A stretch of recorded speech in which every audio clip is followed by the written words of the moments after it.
It's rather common knowledge that calico cats are primarily female, but what people don't understand is why.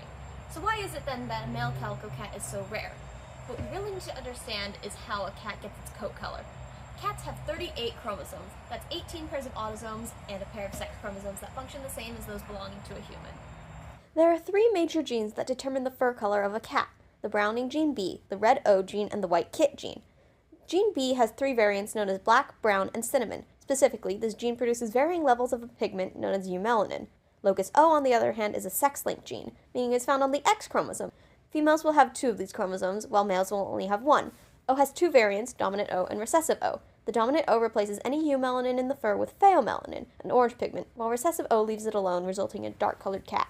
Usually when a trait is split into dominant and recessive, the dominant trait takes complete control over the phenotype if it is present at all. In this case, that would be a completely black cat if there are two recessive traits, and a completely orange cat if otherwise. So how is it then that a calico cat can have both orange and black at the same time? The answer to that lies in the sex chromosomes. While the Y chromosome has fewer than 300 genes, the X chromosome has over 1,000. Females have two of these chromosomes, so having double the amount of genes can lead to overproduction of proteins in the body to toxic levels. To combat this, the body uses a function known as X chromosome inactivation.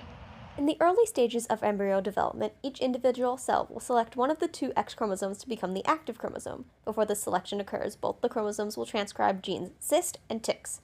In the selected active chromosome, the two genes will be extinguished, but in the other, they will produce proteins that coat the inactive X.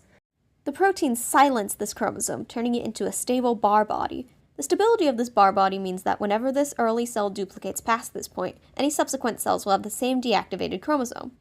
Because this process happens throughout each cell independently of one another, each cell will choose to deactivate a different chromosome.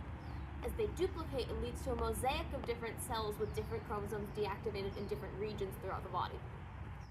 In a calico cat with one dominant O and one recessive O, where the active chromosome determines the color of the fur in that region, it becomes much easier to see the mosaicism through the spotting on the body.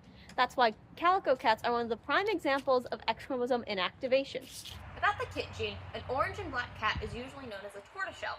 Add the kit back in though, and you get a tricolored calico cat. Now, calico cats and torties are both dependent on having two X chromosomes in order to have both the orange and the black active at once.